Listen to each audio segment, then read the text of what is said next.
अस्सलाम वालेकुम my brothers and sisters. हो आप लोग सब खैरियत से होंगे और वेरी वेलकम टू हमारा new story mode video again. और आज का वीडियो बड़ा ही धमाकेदार होने वाला है, मजा आ जाएगा आपको। वॉन न्यूमन आर्किटेक्चर से रिलेटेड सब कुछ सिंगल शॉर्ट वीडियो में ए टू जेड जो हमने पढ़ चुके हैं प्रीवियस वीडियोस में, जिसका लिंक भी आपको डिस्क्रिप्शन में मिल जाएगा प्रीवियस इसमें, वो सबको मैंने स्टोरी मोड में डाल दिया है। तो लुत्फ उठाइए इसका और समझिए। अगर आप पहली बार देख रहे हैं तो गौर से देखिए, और अगर आप पहली बार नहीं देख रहे तो भी गौर से देखिए ताकि आपका रिवीजन हो जाए, ठीक है। The blueprint that revolutionize computing from a single idea to foundation of modern computer.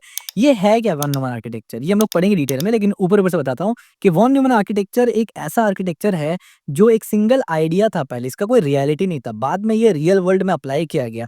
John von Neumann ने इसको अप्लाई किया और रियल में कंप्यूटर को एक रियल पावर दिया, जिससे कंप्यूटर साइंस का दुनिया हिल चुका और रिवॉल्यूशन आया इसमें।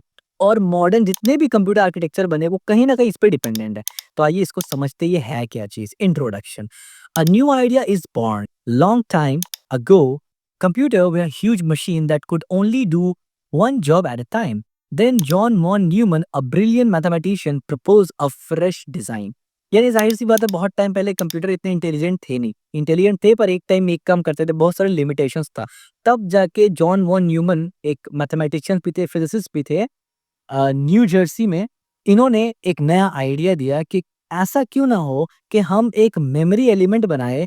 तो ये था द रिवोल्यूशनरी आइडिया। वो आइडिया क्या था basically, that store the instruction and the data in the same memory so the machine can follow a step by step plan on its own. यानी ऐसा क्यों ना कर दे कि 2 4 5 इंस्ट्रक्शन है मान के चले, उसको एक जगह लिख देते हैं और कंप्यूटर खुद से समझ ले कि भाई इसको पहले ऐसा करना है, सेकंड स्टेप में ऐसा करना है, थर्ड स्टेप में ऐसा करना है, फोर्थ स्टेप में ऐसा करना है।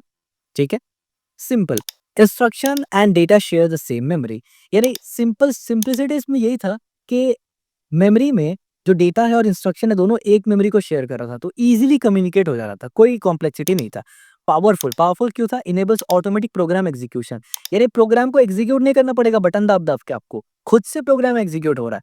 Number 3, blueprint, foundation of almost every modern computer. दुनिया में जितने भी कंप्यूटर इसके बाद बने ऑलमोस्ट सबका एक काइंड ऑफ ब्लूप्रिंट है। हिस्टोरिकल इम्पैक्ट, इसका हिस्टोरिकल इम्पैक्ट क्या है। This simple but powerful idea become a von Neumann architecture, the blueprint behind almost every modern computer from a smartphone to supercomputer। यहाँ तक कि सुपर कंप्यूटर में भी यही आर्किटेक्चर चलता है। ऑफ कोर्स मॉडिफिकेशन है, लेकिन आर्किटेक्चर यही है। गोल्स ऑफ दिस यूनिट, इस वीडियो का और इस यूनिट का क्या गोल है, क्या समझेंगे आप। By the end of you should understand von Neumann's design, how a architecture work and its key component. ये आपको समझ आया कि ये आर्किटेक्चर असल में है क्या, इसका डिजाइन और इसका की कंपोनेंट्स क्या क्या है। उसके बाद आप समझेंगे आईएसए कंप्यूटर। आईएसए कंप्यूटर यानी how the first working model provide the idea. यानी पहली बार ये एक थ्योरेटिकल मॉडल था, तो कैसे करके पहले बार रियल वर्ल्ड में इसको अप्लाई किया गया, ये आप आईएसए कंप्यूटर में पढ़ेंगे। तीसरा में पढ़ेंगे आप CPU operations, how a CPU fetch and run instruction. CPU कैसे करके इंस्ट्रक्शन को फेच करता है और कैसे काम करता है, रन कैसे करता है। इसके बाद आप पढ़ेंगे आखिरी में CPU design, how the CPU is build and memory is arrange for speed. यानी कैसे करके सीपीयू और मेमोरी को बनाया गया है जिसके वजह से स्पीड हमारा कॉम्प्लेक्स यानी कॉम्प्रोमाइज ना हो। तो ये 4 चीज के ऊपर ऑलरेडी डेडिकेटेड वीडियो बना हुआ है, डिस्क्रिप्शन में आपको इसका लिंक भी मिल जाएगा। तो अगर आपने नहीं देखा तो आप देख सकते हैं, लेकिन अभी चलिए स्टोरी मोड कंटिन्यू करते हैं। Von Neumann architecture, the core blueprint. Think of a computer as a small city with 4 main parts. Computer को आप एक शहर मान लीजिए जिसमें 4 मेन पार्ट है। पहला part central processing unit stands for CPU, या CPU stands for central processing unit. The mayor who think and decide, यानी ये बेसिकली शहर के मेयर है जो सोचते हैं और डिसाइड करते हैं, यानी कंट्रोल करते हैं पूरे का पूरा शहर को। द मेमोरीज, मेमोरीज क्या है, the cities and the libraries. यानी सिटीज लाइब्रेरीज यानी शहरों के जितने भी लाइब्रेरीज है वो है ये, ठीक है। इनपुट आउटपुट डिवाइसेस, जितने भी शहरों के गेट्स है ये वो है। और buses, the roads that carry data address and control signal. यानी एक शहर है, एक सिटी है, उसका मेन सेंटर जो है वो सीपीयू है, उसका लाइब्रेरी या स्कूल या लॉजिक या क्वालिफिकेशन का जगह आप बोल सकते हैं, या स्टोरेज का जगह वो है मेमोरीज। उसका input output of course gate है जहां से आप एग्जिट और इंटर होते हैं। और बसेस क्या है भाई, जहां से चीजें ट्रैवल करती है। तो हमारे केस में क्या ट्रैवल करेगा, बच्चे, आदमी, गाड़ी नहीं, डेटा, एड्रेसेस, ये ठीक है। सीपीयू कंपोनेंट, अब एक-एक करके ये कंपोनेंट भी देख लेते हैं भैया। हाँ, देख लेते हैं। सीपीयू कंपोनेंट में क्या-क्या होता है भाई? 3 चीज़ें सीपीयू में होता है सबसे मेन, बस दैट्स इट। एक होता है ALU, stands for arithmetic logic unit. ये क्या करता है? अरिथमेटिक यानी मैथमेटिक और लॉजिकल ऑपरेशन परफॉर्म करता है। इसके बाद एक होता है कंट्रोल यूनिट, जिसको सीयू भी कहते हैं। ये करता है tells everyone when to move. अब देखिए सीपीयू यहाँ पर सब कुछ कंट्रोल करता है ना। सीपीयू के अंदर ये 3 पार्ट है, ये फिर सबको कंट्रोल करता है। तो अगर एक तरफ से देखा जाए तो ये पूरा सीपीयू कंट्रोल कर रहा है, सीपीयू सबको कंट्रोल कर रहा है। बड़ी अच्छी बात है भाई। इसके बाद एक रजिस्टर होता है, tiny super fast notepad, kind of एक सीपीयू का पर्सनल नोटपैड है कि भैया मुझे कुछ लिखना होगा मैं यही लिखूंगा, क्योंकि ये फास्टेस्ट जो है वो रजिस्टर यानी फास्टेस्ट मेमोरी है, ये फास्टेस्ट स्टोरेज है। मेमोरी फंक्शन, मेमोरी का काम क्या होता है? फंक्शन क्या है? Stores both the recipe instruction and the ingredients data. यानी मेमोरी में दोनों चीज रहता है। क्या क्या रहता है? इंस्ट्रक्शन की करना क्या है और इंग्रेडिएंट्स यानी डेटा कि भाई किस पे करना है वो भी तो बता दो। स्ट्रेंथ एंड वीकनेस, अब ये जो पूरा आर्किटेक्चर आपने समझा, इसके स्ट्रेंथ और वीकनेस क्या है? स्ट्रेंथ तो ये है कि फ्लेक्सिबल है एंड इजी टू प्रोग्राम है, आसान है और फ्लेक्सिबल है। वीकनेस क्या है? All traffic shares one main road, the bus, so it can get jammed, called the von Neumann bottleneck. अब ज़ाहिर-सी बात है भाई, एक बंदा को शहर में एंटर करना है, एक बंदा को जाना है मेयर के ऑफ़िस में और एक बंदा को जाना है लाइब्रेरी में। सब सेम गेट इस्तेमाल कर रहा है, तो ज़ाहिर-सी बात है गेट में जाम लगेगा। तो ये एक प्रॉब्लम क्रिएट हुआ, यानी एफिशिएंटली ट्रैवल नहीं कर पा रहे लोग। तो इसीलिए ये कहा गया कि वॉन न्यूमन बॉटलनेक, यानी एक टर्म है आप बोल सकते हैं, इस्तेमाल किया जाता है इस लिमिटेशन को दर्शाने के लिए।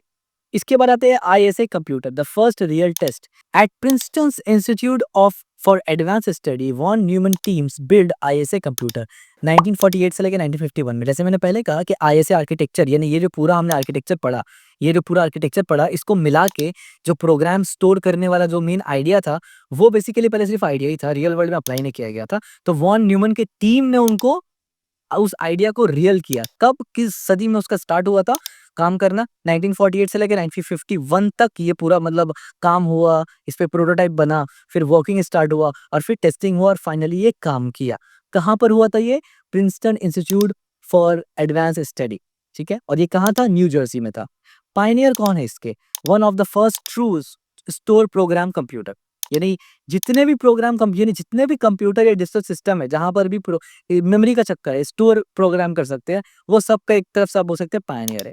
Proof, provide that instruction and data can live together in memory, यानी ये इस बात का प्रूफ था कि इंस्ट्रक्शन और डेटा एक साथ मेमोरी में रह सकते हैं। Model, it design become the model for many later machines, यानी बाद में बहुत सारे लेटर मशीन आए उस जमाने में भी और आज के जमाने में भी जो इसी आर्किटेक्चर को फॉलो करते थे। आईएसए कंप्यूटर एक स्ट्रक्चर, आईएसए कंप्यूटर का एक स्ट्रक्चर क्या था वो समझते हैं। The ISA computer had arithmetic logic unit जिससे परफॉर्म कैलकुलेशन करते थे, कंट्रोल यूनिट जिससे डायरेक्ट ऑपरेशन करते थे और मेमोरी था जो कि store both instruction and data. हमें पता है ये तीन चीज होता है सीपीयू के अंदर, ये तीन चीज था और इनपुट आउटपुट डिवाइस भी था। कम्युनिकेटेड विद एक्सटर्नल डिवाइस से कम्युनिकेट करने का जरिया भी था। Historical significance, the ISA computer demonstrate the practically of the store program concept and paved the way for the development of modern computer। अब देखिए सीपीयूज डेली लाइफ रूटिंग, अब actually में वॉन न्यूमन आर्किटेक्चर काम कैसे करता है, यानी von Neumann architecture में जो सीपीयू था वो कैसे काम कर रहा था वो हम लोग देख रहे हैं। तो सीपीयू का डेली लाइफ रूटीन क्या है, यानी काम करने का तरीका क्या है? Fetch and execute, imagine a CPU as a chief following the recipe, यानी शेफ फॉलोइंग द रेसिपी। अब यहाँ पर आप देखिए एक्चुअली में सीपीयू काम कैसे करता है। फेच, सबसे पहले सीपीयू क्या करेगा? Fetch, grab the next instruction from memory like reading the next cooking step, decode, उसको डिकोड करेगा, understand what need to be done, यानी आप इसको ऐसे समझ लीजिए कि एक कुक है तो वो सबसे पहले क्या करेगा? सबसे पहले वो इंस्ट्रक्शन पढ़ेगा कि भाई बनाना क्या है ये तो बता दो, नेक्स्ट काम क्या करना है। उसके बाद जो भी बनाना है, हमने बोल दिया बिरयानी बनाना, तो भाई उसको समझना तो पड़ेगा ना कि बिरयानी बनाना है, वो बनता कैसे करके, बिरयानी होता क्या चीज़ है। सामने वाले को पता ही नहीं है बिरयानी क्या होता है तो बनाएंगे कैसे करके, उसको अंडरस्टैंड करना जरूरी है। तो डिकोड फेज में यहाँ पर सिर्फ इंस्ट्रक्शन लेता है सीपीयू, यहाँ पर से इंस्ट्रक्शन समझता है सीपीयू यानी कंट्रोल यूनिट। उसके बाद समझने के बाद एग्जीक्यूशन स्टार्ट करता है। जाहिर सी बात आपको पता है बिरयानी कैसे बनाएंगे, अब आप शुरू हो जाएंगे बिरयानी बनाने में। तो सीपीयू क्या करता है? एग्जीक्यूट करता है, do the work, add number, compare value, move data, जो भी लिखा होगा वो कर देगा और उसके बाद रिपीट अंटिल द डिश यानी प्रोग्राम इज कंप्लीट। ये तब तक रिपीट होगा जब तक प्रोग्राम कंप्लीट ना हो जाए। बिरयानी तब तक पकना है, बनाना है या जो भी करना है जब तक वो बन ना जाए। जैसे ही बनता है गैस बंद कर दो, उसके बाद क्या करते हैं? खा लेते हैं और क्या करते हैं? Heart beat of computing, This fetch, decode, execute cycle is the heartbeat of every computer. Billions of these cycles happen every second in modern processor. यानी अभी आप प्रोग्राम यानी अभी आप YouTube में मेरा वीडियो देख रहे हैं, आपका भी लैपटॉप हो, कंप्यूटर हो या स्मार्टफोन हो, behind the scene her second में बिलियंस ऑफ एग्जीक्यूशन कर रहा है साइकिल। अभी भी हो रहा है। अभी तक 2, 4, 10 बिलियन हो गया होगा जब से मैंने अभी ये बोला 2 वर्ड, ठीक है? इतना फास्ट लेवल पे काम हो रहा है। I mean it's unimaginable, it's unreal. आज के ज़माने में लोग समझ रहे इतना आसान है, लेकिन अगर देखा जाए तो एक तरफ से मतलब ये बहुत ही मतलब अचीवमेंट है एक बहुत बड़ा कंप्यूटर साइंस के वर्ल्ड में, ठीक है? Timing and synchronization, the CPU clock regulate this cycle, यानी ये साइकिल को प्रॉपर चले, ये साइकिल प्रॉपर चले, ब्रेक ना हो, रिवर्स ना चलना स्टार्ट हो जाए, बीच में गैप दे दे कि ना स्टार्ट हो जाए, ये सब का ध्यान कौन रखता है भैया? ये सब का ध्यान रखता है हमारा टाइमिंग और सिंक्रोनाइजेशन का functions components, ensuring each step happen in the correct order at the right time. The clock speed measures gigahertz, determines how many cycle can occur पर सेकंड। और हम जो आज कहते हैं कि भाई 1.2 गीगाहर्ट्ज प्रोसेसर है, यानी 1.2 बिलियन एग्जीक्यूशन साइकिल होता है पर सेकंड। ये काउंट कौन करेगा स्पीड को और टाइम को? ऑफ कोर्स टाइम और सिंक्रोनाइजेशन ही करेगा, क्योंकि भाई इसके अलावा किसी के पास ये क्षमता नहीं है कंप्यूटर ऑर्गेनाइजेशन आर्किटेक्चर में। इनसाइड सीपीयू, अब सीपीयू के अंदर क्या क्या होता है भैया? सिंपल सी बात है, सीपीयू के अंदर ये सब होता है। Main workers inside CPU, main CPU के अंदर क्या होता है? अरिथमेटिक लॉजिक यूनिट होता है, कंट्रोल यूनिट होता है, रजिस्टर्स होता है, एक कैश मेमोरी होता है, एक बसेस होता है और एक क्लॉक होता है। अब आप सोच रहे होंगे यार पहले से तो स्टार्टिंग से आमिर भाई ये बोलते हैं अरे कि सीपीयू तीन ही चीज से बना है, सीपीयू तीन ही चीज से बना। भैया बना तीन ही चीज से है, लेकिन ऐसा नहीं है कि बाकी चीज उससे इन्वॉल्व नहीं होता, इंटरैक्ट नहीं करता या ओवरलैप नहीं करता। अगर आइसोलेशन में देखेंगे आप सीपीयू को उठा के, तो एएलयू और कंट्रोल यूनिट ही होता है और रजिस्टर्स भी उसी का पार्ट होता है। लेकिन जब कंप्यूटर के अंदर आप उसको सेट करते हैं ना पूरा चलाने के लिए, तब कैश मेमोरी भी आ जाता है, बसेस भी आ जाते हैं, क्लॉक्स भी आ जाता है। करते क्या है एएलयू आपको पता है, कैलकुलेशन और लॉजिकल ऑपरेशन करते हैं। कंट्रोल यूनिट क्या करता है? Direct traffic and timing, control unit सबको कंट्रोल करता है। रजिस्टर क्या करता है भाई? Hold tiny bit of data for quick access. Cache memory क्या करता है? A small but super fast pantry for frequently use ingredients. Buses क्या करता है? प्रोवाइड कम्युनिकेशन बिटवीन कंपोनेंट और क्लॉक स्पीड क्या करता है? Keep everything in a rhythm, भाई गड़बड़ाना नहीं चाहिए, ठीक है? मॉडर्न डिजाइन एनहांसमेंट, अब मॉडर्न डिजाइन में क्या चेंजेस हुआ? देखिए पुराना जो था वो तो था, वो तो नहीं बदला, लेकिन एडिशन क्या किया गया? पाइपलाइनिंग डाला गया, overlapping task like an assembly line, इस तरीके से पैरेललाइजेशन डाला गया, इस तरीके से super scalar out of order execution डाला गया, यानी multiple cook work at same time. जैसे हम लोग कहते हैं ना 2 कोर है, 10 कोर है, इतना थ्रेड है, 16 थ्रेड है, 12 थ्रेड है, ये सब चीज़, ये पैरेलल एग्जीक्यूशन वगैरह। Branch prediction, guessing the next step to stay fast. अब देखिए यहाँ पर एक और चीज़ आता है कि आप नेक्स्ट स्टेप को गेस कर लेते हैं, यानी मॉडर्न कंप्यूटर ऐसे काम करता है, ठीक है? Memory hierarchy, fast to slow, small to big. Memory hierarchy समझिए, छोटा से बड़ा मेमोरी क्या होता है और सॉरी फास्ट से स्लो मेमोरी क्या होता है और छोटा से बड़ा मेमोरी क्या होता है। To keep the CPU feed with data without wasting money, यानी सीपीयू को डेटा मिलता रहे बगैर सारा पैसा वैसा खर्च किए, इस वजह से लेवल्स बनाया गया है। लेवल्स, फास्टेस्ट मेमोरी और पर्पस। अब देखिए सबसे फास्टेस्ट मेमोरी क्या होता है? रजिस्टर से, हमने ऑलरेडी बात किया है, जो कि सीपीयू के अंदर ही होता है भाई ये, ठीक है? इनसाइड सीपीयू, इसका पर्पस क्या है? सीपीयू के अंदर होता है, 1 से 2 क्लॉक साइकिल्स इसमें होता है। इसके बाद आता है कैश मेमोरी। कैश मेमोरी में 3 लेवल होता है, level 1, level 2, level 3। Cache memory में क्या होता है? होल्ड मोस्ट यूज्ड डेटा, यानी फ्रीक्वेंटली इस्तेमाल किया हुआ डेटा कैश मेमोरी के अंदर होता है। इसमें भी फर्दर लेवल्स है, लेवल 1 सबसे स्पीड है और सबसे छोटा है, लेवल 2 थोड़ा बड़ा है, स्पीड कम है, लेवल 3 सबसे बड़ा है इनमें और स्पीड सबसे कम है। इसके बाद आता है मेन मेमोरी, जिसको हम लोग रैम कहते हैं, यानी random access memory. Stores running program, यानी जो भी प्रोग्राम चल रहा हो पूरा का पूरा वो इसी के अंदर लोड होकर रहता है, ठीक है? जब तक आपका वो प्रोग्राम चल रहा है।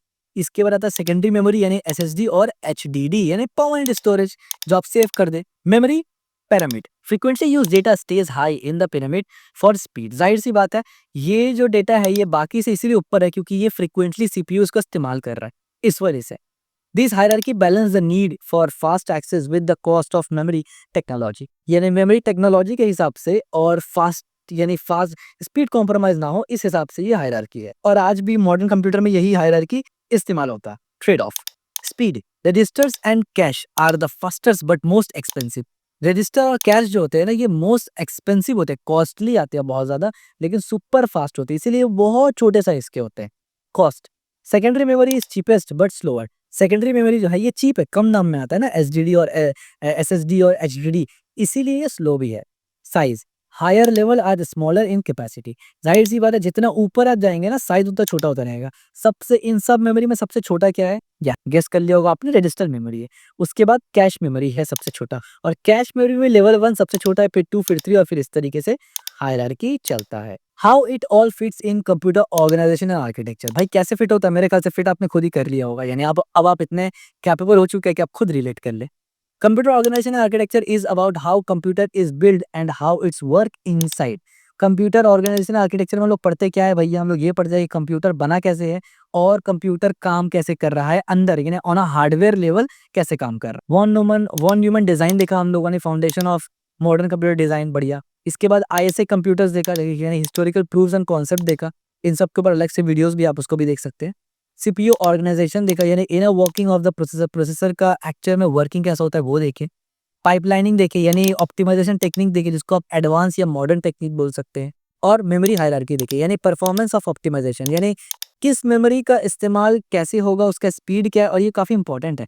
यानी सीपीयू किस मेमोरी के साथ ज्यादा डील करता है, क्यों करता है, अगर दूसरे के साथ करेगा तो क्या प्रॉब्लम होगा, X Y. Engineering details, these are the engineering details that modern COA, Computer Organization Architecture studies. Understanding how this component work together helps computer architect design more efficient and powerful system. Of course, इसमें कोई शक नहीं है कि ये जो पूरा subject है ये फुल्ली डेडिकेटेड है जो हार्डवेयर इंजीनियर्स है उनके लिए। लेकिन अगर आप हार्डवेयर इंजीनियरिंग नहीं भी कर रहे हैं तो भी इस ये अगर नॉलेज आपको है ना, तो एम्बेडेड सिस्टम, ये अगर आप सॉफ्टवेयर इंजीनियर भी है बट आप एम्बेडेड सिस्टम बनाना चाहते हैं, माइक्रो कंट्रोल बनाना चाहते हैं, यानी रिमोट कंट्रोल हेलीकॉप्टर बनाना चाहते हैं, या कुछ भी इस तरीके का एम्बेडेड सिस्टम बनाना चाहते हैं ना, डिजिटल सिस्टम बनाना चाहते हैं, जहाँ पर आप सी का इस्तेमाल करके प्रोग्रामिंग उसमें डाल सकते हैं लो लेवल लैंग्वेज के एतबार से, तो ये वाला नॉलेज आपको बहुत ज़्यादा हेल्प करेगा। और अगर आपको वो भी नहीं करना भाई, सेमेस्टर एग्जाम तो पास करना ही है ना, तो इसीलिए पढ़ लीजिए, ठीक है। और इतना आसानी से मैं पढ़ाऊंगा तो फिर आपको तो मज़ा आएगा ही। क्विक रिकैप टेबल, अब क्विक रिकैप कर लेते हैं, क्या करेंगे भाई? सेक्शन देखेंगे, की आइडिया देखेंगे और कनेक्शन भी देखेंगे। तो सेक्शन क्या देखा? पहला सेक्शन में देखा वॉन न्यूमन आर्किटेक्चर। इसका आइडिया क्या था? Store data and instruction together. इसका यही आइडिया था कि डेटा और इंस्ट्रक्शन को एक साथ स्टोर कर सके हम लोग मेमोरी में किसी एतबार से। Foundation of modern computer design, her modern computer design ऐसे ही है, तो ये कंप्यूटर ऑर्गेनाइजेशन और आर्किटेक्चर से इस तरीके से कनेक्टेड है। दूसरा सेक्शन में हमने देखा ISA computer, the first real stored program machine, यानी दुनिया में पहला मशीन है जो स्टोर्ड प्रोग्राम सक्सेसफुली चलाया। हमारे पास इसका हिस्टोरिकल प्रूफ है, दिस इज द कनेक्शन। इसके बाद थर्ड सेक्शन में देखा सीपीयू फेच एग्जीक्यूशन साइकिल, की आइडिया। इसका पीछे आइडिया क्या था? आइडिया ये था कि भाई कोर वर्किंग प्रोसेस, सीपीयू काम कैसे करता है ये, और कंप्यूटर ऑर्गेनाइजेशन आर्किटेक्चर में ये क्या इससे कनेक्ट हुआ कि एक्सप्लेन हाउ इंस्ट्रक्शन रन। हमने ये देखा कि इंस्ट्रक्शन चलता कैसे करके है और उसका सीक्वेंस वगैरह देखा। फोर्थ सेक्शन में हम देखा सीपीयू कंपोनेंट एंड डिजाइन। इसका की आइडिया क्या था कि भाई arithmetic logic unit, control unit, registers और पाइपलाइनिंग के बारे में हम लोग ओवरव्यू देखे। कंप्यूटर ऑर्गेनाइजेशन आर्किटेक्चर से कनेक्ट कैसे होता है कि inner working of the processor, और उसमें कुछ मॉडर्न टेक्निक्स भी हमने देखा और मेमोरी हायरार्की भी देखा एंड में। और फिर है मेमोरी हायरार्की। इसमें हमने क्या देखा कि रजिस्टर, कैश, रैम और स्टोरेज, यानी इसका पर्पस यही था कि आइडिया कि ये 4 किस्म का मेमोरी होता है जिसको हम लोग आगे फ्यूचर में तफसील से पढ़ेंगे। और कंप्यूटर ऑर्गेनाइजेशन आर्किटेक्चर में कनेक्शन कैसा हुआ कि भाई इनका बैलेंस सीपीयू के साथ और स्पीड और कॉस्ट को मेंटेन करना है, यानी बैलेंस स्पीड एंड कॉस्ट इनके बेसिस पर, ठीक है। The complete story, this single storey from one human sparks through the ISA machine to today's CPU and memory hierarchy is the heart of computer organization and architecture. So finally अब आपको von Neumann architecture in detail समझ में आ गया होगा कि भैया von Neumann architecture क्या है, कैसे काम करता है, क्यों ये ज़रूरी है। मॉडर्न कंप्यूटर सब कुछ इस पे बेस्ड है, और इसमें जितने भी टॉपिक्स हमने बताए उस सब के ऊपर डेडिकेटेड वीडियो है। डिस्क्रिप्शन में जाएंगे तो आपको लिंक मिल जाएगा वीडियो का, आप वो भी देख सकते हैं। अगर वीडियो आपको पसंद आया, अगर आप अब तक देख रहे हैं तो भैया लाइक ज़रूर कर देना, सब्सक्राइब ज़रूर कर देना, शेयर ज़रूर कर देना, कमेंट में ज़रूर बताना यार कि कैसा लग रहा है स्टोरी मोड खास करके।